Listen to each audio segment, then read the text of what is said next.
The Sermon on the Mount, or the Key to Christianity.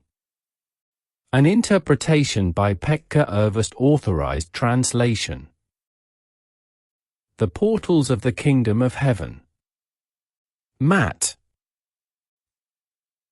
Blessed are the poor in spirit, for theirs is the kingdom of heaven. Blessed are the meek, for they shall inherit the earth.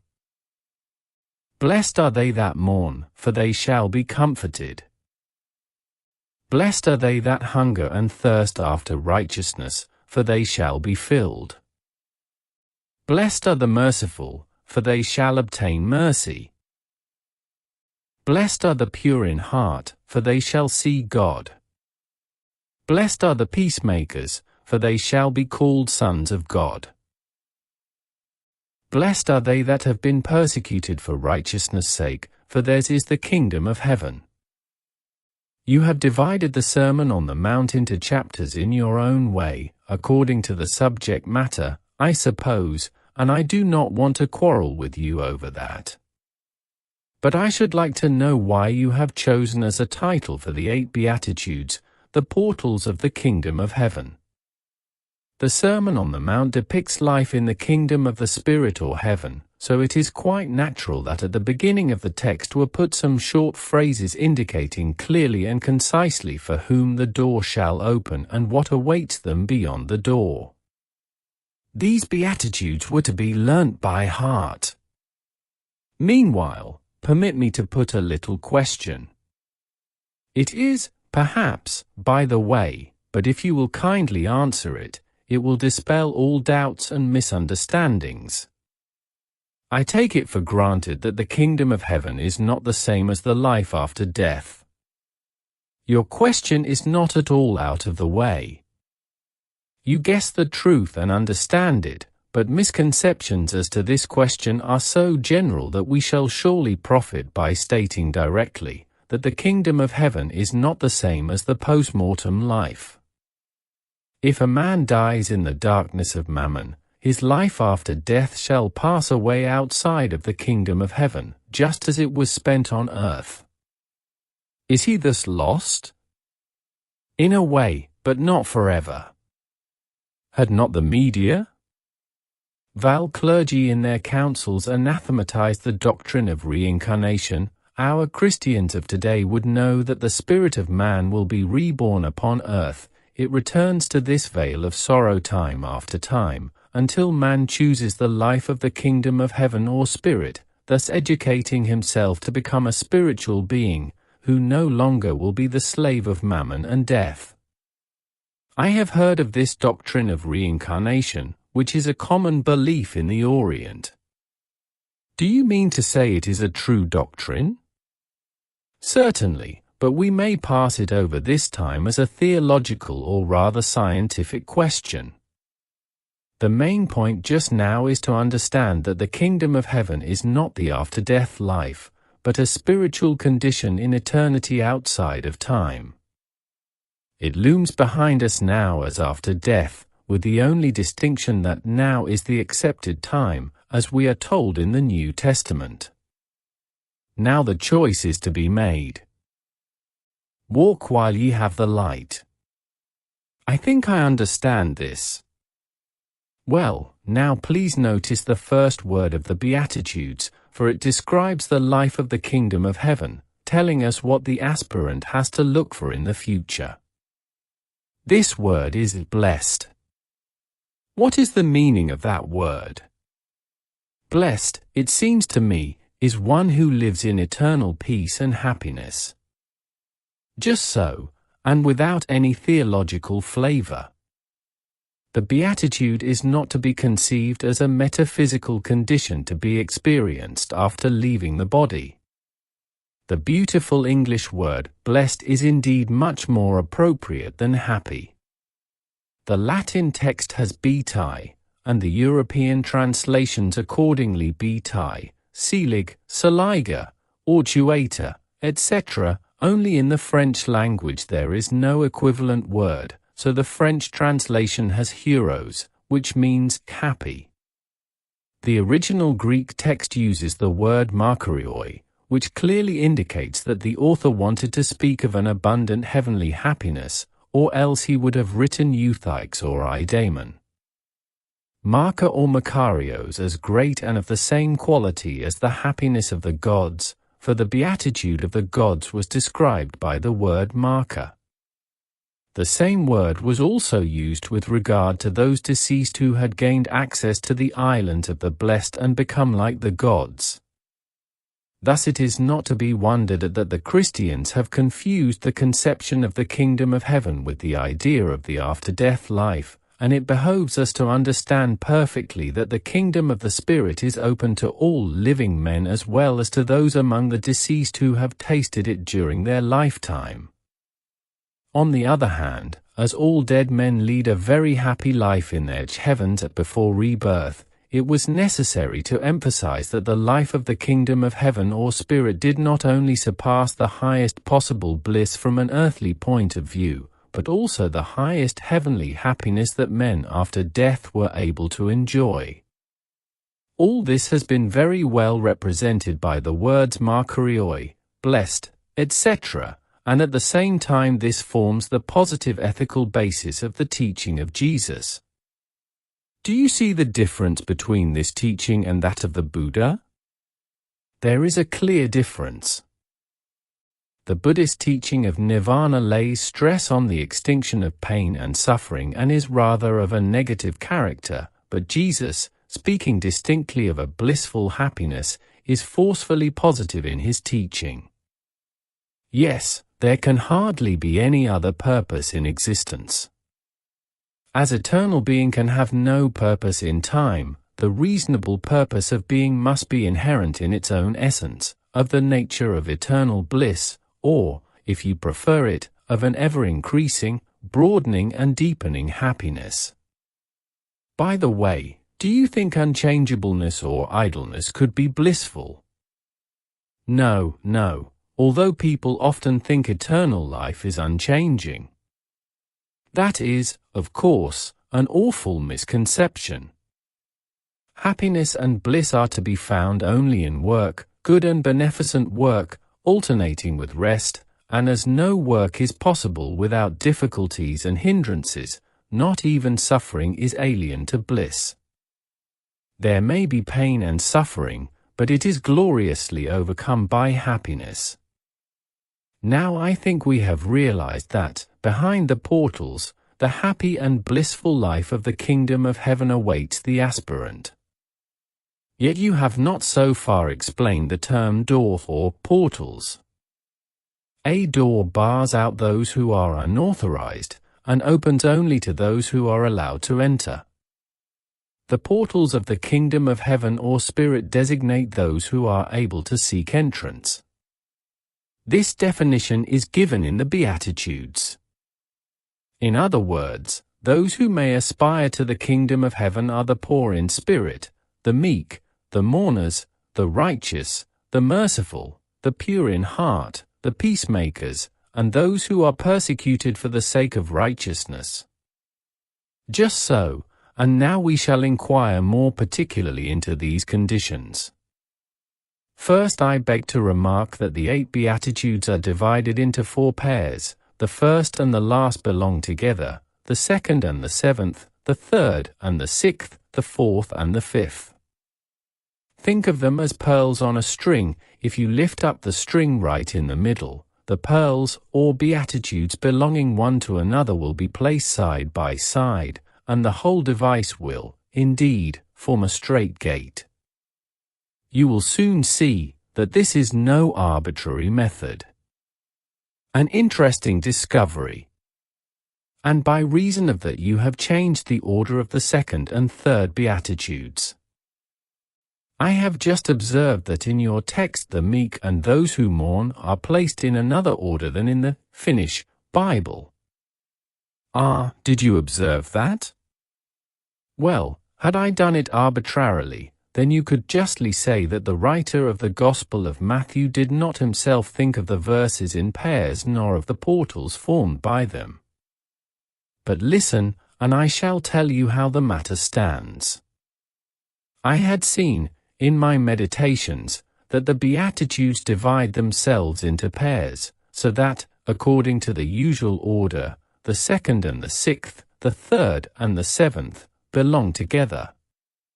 But as this arrangement did not seem to be logical or consistent, I asked myself whether the Beatitudes were always in the same order in all texts. I began to search and made a happy find. In the 4th century Latin translation of Hieronymus, considered as the second original text, edited AD 1850 by Professor C. Tischendorf and copied after the best and oldest manuscript, the so-called Codex Amiatinus, the order of the Beatitudes was the right one. This shows that my discovery was not totally imaginary. Rather remarkable. Yes, it is an important fact, as you shall see when we begin to study the Beatitudes. Let us proceed in order. The first Beatitude reads, "Blessed are the poor in spirit, for theirs is the kingdom of heaven," and the last, "Blessed are they that are persecuted for righteousness' sake, for theirs is the kingdom of heaven." These belong together, also formally, because the sequel is the same in both. Observe the present tense of the predicament in both sequels. There is no question of a promise as in the other Beatitudes. E.g. will inherit, only of a simple statement of fact, theirs is the kingdom of heaven. This first pair of verses is thus established as the very foundation of conditions. After fulfilling these you will be able to take up the other Beatitudes. Now, as to the word righteousness, I would point out that it is not to be mistaken for piousness or purity of life or something like that. The only possible synonym would perhaps be uprightness. In the Greek original the word is dikaiosine, in the Latin text iastia. The European translations are correct: giastesia, justice, gerechtigkeit, rechtvaardigheid, etc. The root of the word dikaiosine is dike, justice, the goddess of justice, and that of justitia is which likewise means justice. As righteousness is derived from right, it also means being right or just. Now the first Beatitude reads in Greek, Markarioi hoi tok hoi to pneumati, and in Latin Beati pauper spiritu. This is correctly translated, blessed are the poor in spirit. Who are poor in spirit? Pray. People sometimes think that the less intelligent, the spiritually unripe, the stupid are poor in spirit, but is it really so? I never understood why the mentally deficient should be citizens in the kingdom of heaven as such. And they are not, at least not by reason of their intellectual insufficiency, for the kingdom of heaven does not exclude the intelligent, gifted, and wise people as such. That's what I have always supposed. You see, I had construed for myself an interpretation of my own, those who feel poor in spirit and ardently long for spirit. That is a beautiful interpretation, and the text may be thus translated. The dative form to pneumati may as a definition refer to the word hoi tok hoi, thus expressing where the poverty is felt or what one is in need of. The word tokos means originally to beggar, and hoi tok hoi to pneumati may be translated those who are beggars in spirit, or better still, those who beg for spirit, for everybody may feel poor and wanting in spirit and spiritual things, i.e. spiritual knowledge and life, and if in his need begs for spirit, he may rightly be called blessed, because that Heavenly Father shall give the Holy Spirit to them that ask him, as Jesus himself says. However, mine is not the correct interpretation, is it? No, or I should say, only incidentally so. The main interpretation is of another kind. You see, there is a parallel passage in the Gospel of Luke. In the 6th chapter it is told of Jesus, that he lifted up his eyes on his disciples, and said, "Blessed are ye poor, for yours is the kingdom of God." The word "in spirit" is wanting. In the original text, we find hoi tokhoi without the additional to pneumati. Thus the question is of poverty, simple material, earthly poverty. Blessed are the poor. But it seems to me this is a very bad interpretation. Are then all the beggars and the poor blessed? Do they belong to the kingdom of heaven just by reason of their poverty? That is the literal translation. But Luke could not possibly have remembered the accurate words of Jesus. He undoubtedly omitted the missing word. I do not think so. On the contrary, the meaning and purpose of Jesus is clearly indicated by the parallel beatitude, "Blessed are they who are persecuted for righteousness' sake." The poor and the righteous. You must not forget that. Only those are blessed who are poor and at the same time righteous. Who are they? Beggars who are thieves? Poor people who envy the rich? Socialists who scream about the wrongs of society? Communists who in revolution divide equally and become magnates themselves? Misers and niggards who always think they are poor? Do you suppose Jesus had these people in mind? Never, for he knew men. In his opinion, these are the rich, for their heart is centered on the things of this world. In speaking of the poor, Jesus has in mind those who are righteous and just, whose hearts are free from the bondage of mammon, and who do not imagine that they possess anything, but are like stewards to whose care common property has been entrusted. Poverty, in the language of Jesus, has a psychological meaning. It does not mean misery, want, or distress, which often tends to awaken evil desires, but it is the heart's voluntary giving up of earthly riches and possessions, and its untiring hope and prayer that there might be plenty of all good things for everybody, and that economic life might be regulated on a basis of love and brotherhood. Poor, therefore, is he who does not want anything for himself nor think of himself, however rich he may be from a worldly standpoint. The first Christians tried to solve this problem by having in common all earthly possessions. By practically realizing the communist or Bolshevik principle. Not at all, because the community of Jerusalem was free, i.e., no one was forced to enter it. Whoever aspired to become a member brought his goods and possessions spontaneously to the feet of the apostles. Pray observe, to the feet of the apostles. The community died out when there were no more apostles. The undertaking itself was artificial. A thing depending, in reality, on the heart and conscience of men cannot be established by law. The community of Jerusalem prospered as long as it was inspired by the powerful spirit and example of the apostles. But man must learn to be poor in all conditions of life. And knowing what poverty means, we understand that a man, poor in the right way, is everywhere happy and blessed. The writer of the Gospel of Matthew wished to emphasize this idea by adding the word to pneumati, in spirit. He wanted to define more closely the word makarioi, blessed. Thus, blessed are those who are poor in spirit. This is indeed the standard of poverty according to Jesus. If we are poor in the right way, we are blessed, happy and peaceful in spirit. And if anybody, in his relation to the material world, feels happy in spirit, because he is the master of mammon and free from its bondage, he is indeed poor. Is he invariably economically well situated? In asking this you clearly do not understand the situation. Here there is no question of outer things.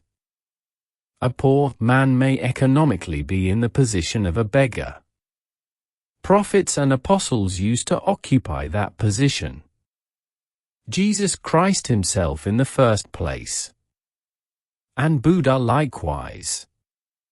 Perhaps everyone upon awakening renounces his earthly goods, if such there be. The life of the spirit always begins with poverty of heart, and this renunciation assumes the form of an outer, symbolic act. The stress, however, is not to be laid on these outer, but on inner things. Of this the man poor in heart soon becomes aware. Therefore, he is not frightened if fate places him in charge of possessions. Were not the apostles, for instance, charged with the management of the property of the poor community of Jerusalem? Thus also he takes charge of his possessions in the spirit of the apostles. Now I understand. This indeed throws light on the Beatitudes. Yes, now you see that in order to enter the kingdom of heaven the aspirant must be poor. But being poor he is already in the kingdom. The first condition is fulfilled. And it is an absolute condition. Only after this is it possible to handle the others. I am very eager to learn something about the following Beatitudes. The second pair reads, "Blessed are the meek, for they shall inherit the earth, and blessed are the peacemakers, for they shall be called sons of God." As you are aware, here again there is something common in both sequels, inherit and sons. The old version had children of God. That would not alter the meaning in question, but it is a wrong translation. The original text has haios, the Latin text filii, the French translation reads fils, but the Italian softens it to figliuoli, and the others speak of kinder gods, goods barn, jumalan lapset, which is Luther's translation. But there is no need to conceal the truth. The Greek word haios does not mean anything but son. The wrong translation was caused by the prejudice that Jesus alone was the Son of God. However, the Gospel by its own words testifies to the remarkable truth that the meek and peacemakers are such wonderful men that they shall be called sons of God. Thus they are raised to the level of Jesus. But is not that exaggerated? In order to avoid this, the translators probably used the humbler word children. What reason is there for us to fix up the gospel text? I think we had better try and understand it. Now, how do you explain the passage in question? Everything depends upon our understanding correctly the words meek and peacemakers. Then that which astonishes us at first will become intelligible. In the Greek text the word meek reads praeis, and in the Versio Vulgata it reads mites. Now praeis does not signify soft or easily surrendering, that is a negative quality. Praeis describes those who, by temperament, are tender, quiet and kind, which are positive qualities. The French translation has the appropriate word doux, while the other European translations make use of the somewhat vague words mansueti, sanftmütigen, sachtmodiger, saviasaut, etc. A quiet and forbearing person can be firm and unflinching, and, in any case, the Beatitude speaks of those who are positively and actively forbearing, quiet, sympathetic, those who understand others and forgive them their trespasses, without being timorous or faint-hearted or limp in any way. But did not Jesus himself tell us to turn the other cheek, and do you really suppose he would urge us to cowardice? Then you do not understand the teaching of Christ. But we shall return to this later on. I beg your pardon. My interruption was totally uncalled for. I believe I am now quite clear about the meaning of the word praeis. Let us then consider the second word, peacemakers. The Greek text has eirenopoi, the Latin pacifici. The Italian Testament translates literally pacifici, like the English peacemakers and the Finnish rauhantekijät, the German friedfertigen, the Swedish fridsamma, but the French text has ceux qui procurent la paix, the best version. You see, here again, there is a difference between passivity and activity. Saying peacemakers, we usually accentuate the word peace without asking how peace has been procured. But the Beatitude begs us to think of both parts of the noun separately, not only of the peace itself, but also of its making. Does this correspond to the original Greek text? It corresponds not only to the spirit of the text, but also to the right understanding of the word eirenopoi. Eirene is peace, and first and foremost that peace on earth that the angels sang about at the birth of Jesus. Poioi is derived from the word poiein, which is a very positive word, meaning to procure, to bring about, to build, to create. From the same root comes the word poiesis, poetry. In everyday speech, eireноpoios often meant one who tranquilizes or has a soothing or reassuring effect, but its original significance was much more powerful, one who procures or creates peace. Are you not somewhat pedantic with your many-sided translations? Not in the least, if you are able to see my point of view.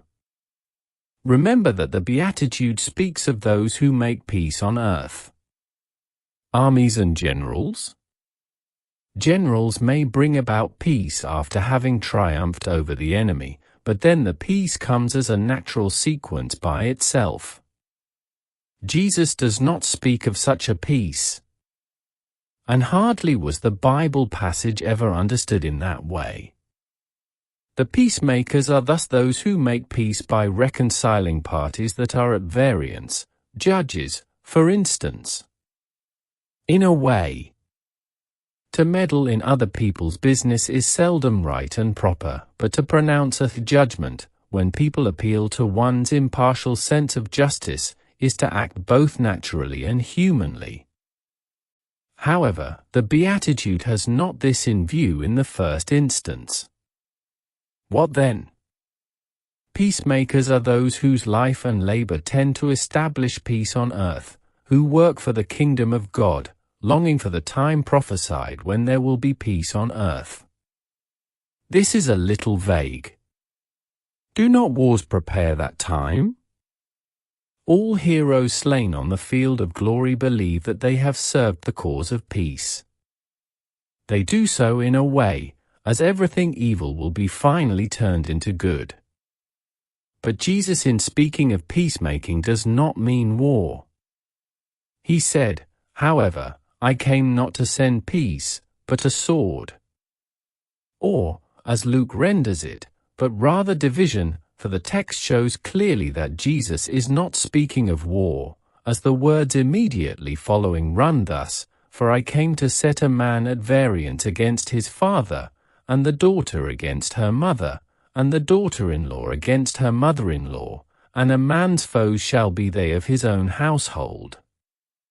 There is no question of war, only of difference of opinion on spiritual things. The follower of Jesus stirring up ill feeling in his own family calls forth criticism and persecution. As a disciple he does not quarrel, but this compassionate steadfastness arouses the indignation of others, for a time. It is a passing phenomenon shortly to be superseded by a peace more real than that of former times. By peacemakers, Jesus, in his Beatitude, does not mean those who take to the sword, but those who by righteous means work for the establishment of peace. By what means? The means are defined in the parallel Beatitude, the meek or the forbearing. According to Jesus, peacemakers are those who through the meek and quiet power of spirit and speech, life and example, work for the happiness of humanity. Those whose mind is filled with thoughts of peace work by word and act for the cause of peace. Violence or force, tangible or intellectual, is not in harmony with their rules. This is so important, so specific an imitation of Christ, that peacemakers are called sons of God in the kingdom of heaven.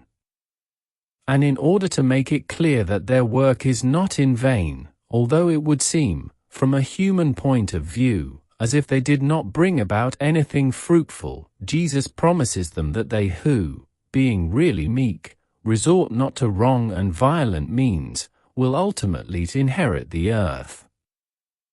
Thus they will triumph at last. The world will finally acknowledge that peace and happiness are not to be procured by any other means. The world will ultimately transfer all power to them.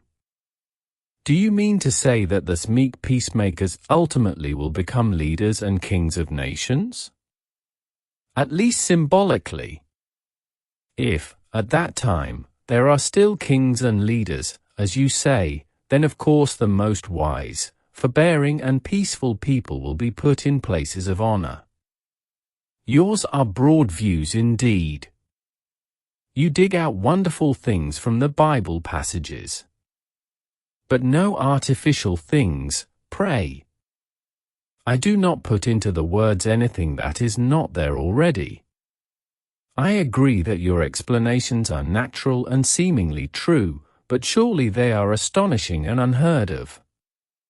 People have not thought of them. Or perhaps they have. I am not much acquainted with so-called religious literature. I do not think Christians in general make such discoveries. They keep to the gospel truth in the way it was taught them. Still, there may be individual believers who have guessed what it is all about. But let us drop this question and turn our attention to the following pair of Beatitudes. It runs, "Blessed are they that mourn, for they shall be comforted, and blessed are the pure in heart, for they shall see God." Take note again, please, of the similarity of the sequels, "they shall be comforted," and "they shall see God." The greatest comfort for a human being is certainly to see God, for then he will perceive the reason of his own affliction at the same time that his sorrow will vanish. Those who have experience know this. I was on the point of saying that only the experienced know it. Yes, but it can be understood by anybody who has not got a wrong conception of God, i.e., who does not worship idols in his mind. Remember that God is the spirit of life, the consciousness of being. To our reason, God is the truth. Think of the power of truth. Whatever the matter in question, truth is always better than doubt or lack of knowledge. I do not speak of people who don't believe they can stand the truth, who prefer living in a fool's paradise rather than to look truth in the face. They get their reward. They are fascinated by falsehood. But now we are speaking of reason. Reason and truth are correlative. Reason desires truth. Reason enjoys truth. A reasonable and thinking being never fears truth. Truth is his highest purpose, his joy, his comfort. But God is much more than truth in this instance. God is spirit and life.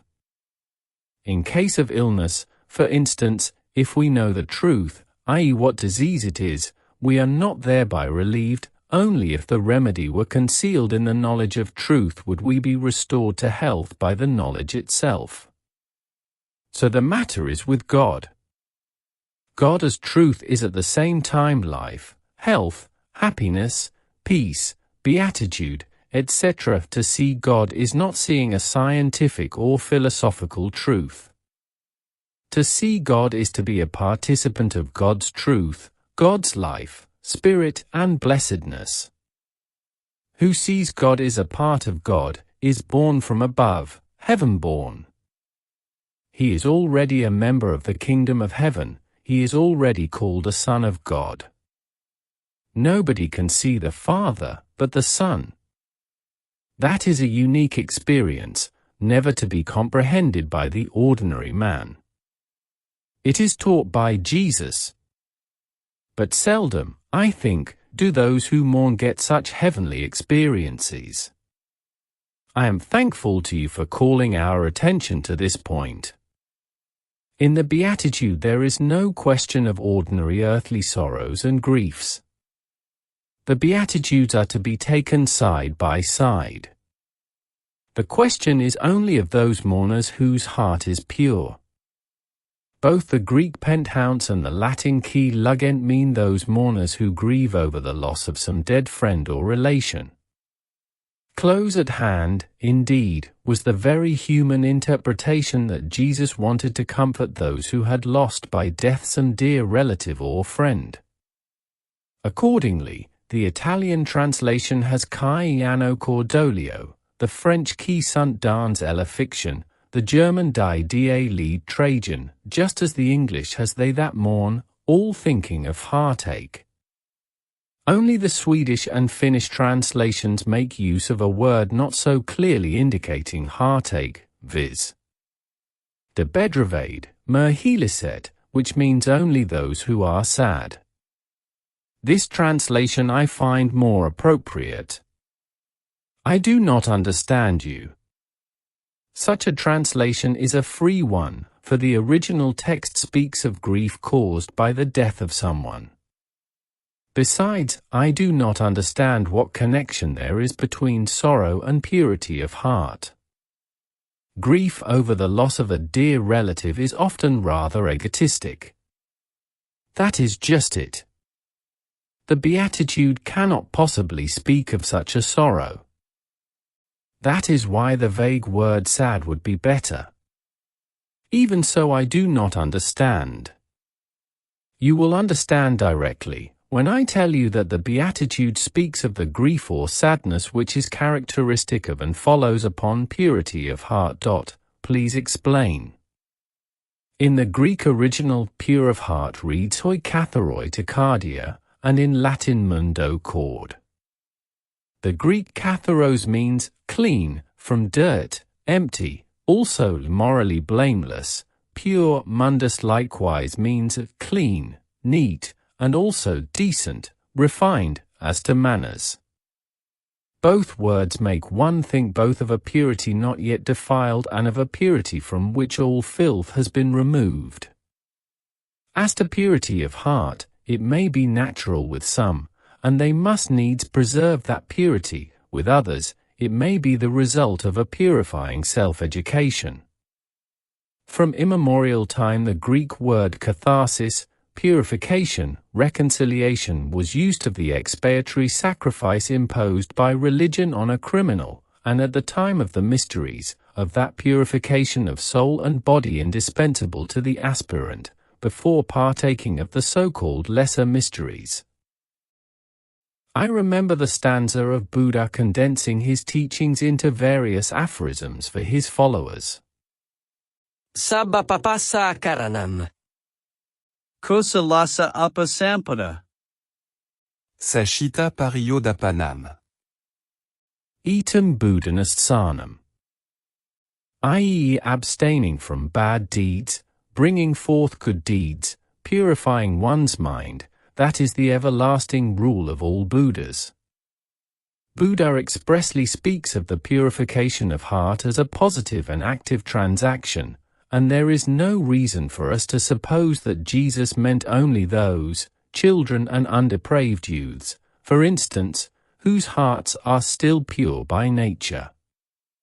Surely he also thought of those whose hearts had become pure by spontaneous self-training. But tell me, please, what is purity of heart?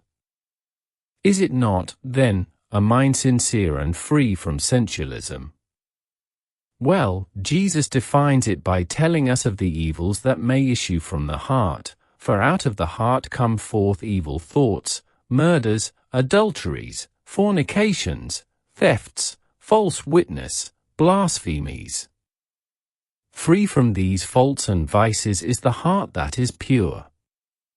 But whose heart is pure, if evil thoughts even are reckoned to pollute it? That is the question. Jesus begins his list by naming evil thoughts, because they drive out the purity from most people's hearts. Meanwhile, what else can we presume but that Jesus meant to say that even an unclean heart might be purified? Is there really any hope of such a thing? Does not the constant and unremitting experience of men teach us that it is impossible to get free from one's inherent sinfulness and impurity without the aid of a Savior to effect reconciliation with God? An artificial, and I should like to add, a hysterical reconciliation with a creditor is needful only in case the debtor wishes to be free from his debt without trouble or work. Whoso performs his duties quietly and untiringly leads a life in undisturbed harmony with his master. You mean to say? That man, if he wishes to become sanctified and pure of heart suddenly, after having been wicked and impure in every way, will surely be disappointed in the end, although God's grace may have been abundant at the hour of conversion. What is he to do?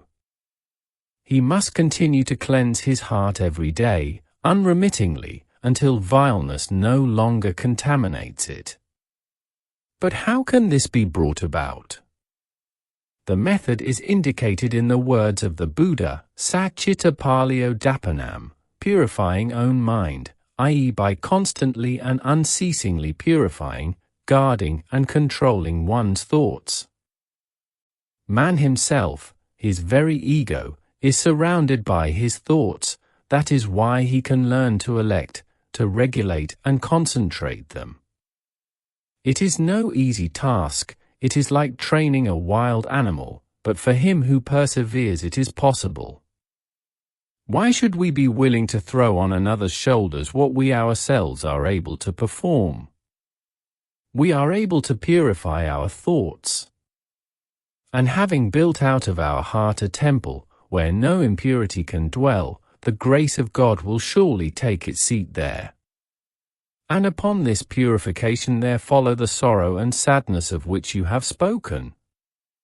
Yes, but there is no whimpering lamentation, only a silent sadness caused by the loneliness that befalls a heart that becomes purified and dead to the world. The grief spoken of in the Beatitude is that feeling of emptiness which is the result of the death of the egotistic personality. It is a melancholy sadness which in itself is its own mysterious consolation, whose apotheosis is the seeing of God. These things seem almost supernatural to me, but I think I understand what you are aiming at, and I see that there is logic in the system. Thus we have explained and interpreted the third pair of Beatitudes. There remains the fourth, to which we now will turn our attention. It reads, "Blessed are they that hunger and thirst after righteousness, for they shall be filled, and blessed are the merciful, for they shall obtain mercy." Let us not forget that righteousness does not mean religious piousness, for dikaiosine in the text clearly points out that we must long for righteousness, that right-mindedness which desires justice on earth, not justice only for oneself, but for all. This desire of the mind and spirit will be filled, i.e. such a mind will clearly understand what justice means as well from the earthly as from the heavenly standpoint. The intellect of a man thirsting after right-mindedness will become transfigured. But his thirst for justice must not be fantastic nor caused by hate. In that case the reason will be enlightened only partially, and the sense of justice will lead to anarchy and deeds of violence. Jesus had this in view when he said in the parallel beatitude, "Blessed are the merciful."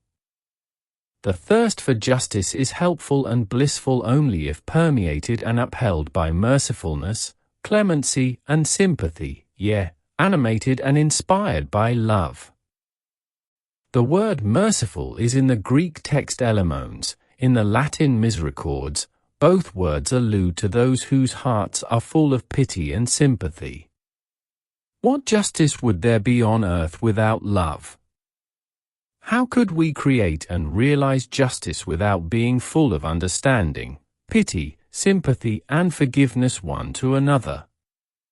No God in the kingdom of heaven can possibly show mercy to him who is not merciful to his brothers in the visible world.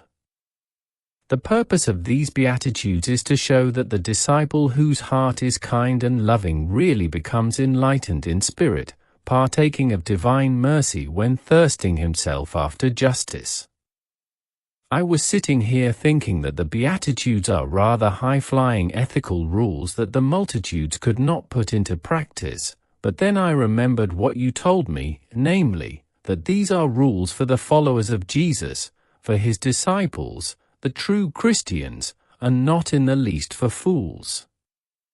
The Beatitudes describe the members of the kingdom of heaven, explaining on what conditions membership in the invisible kingdom of the Spirit is to be purchased, but they are expressly preached unto all people.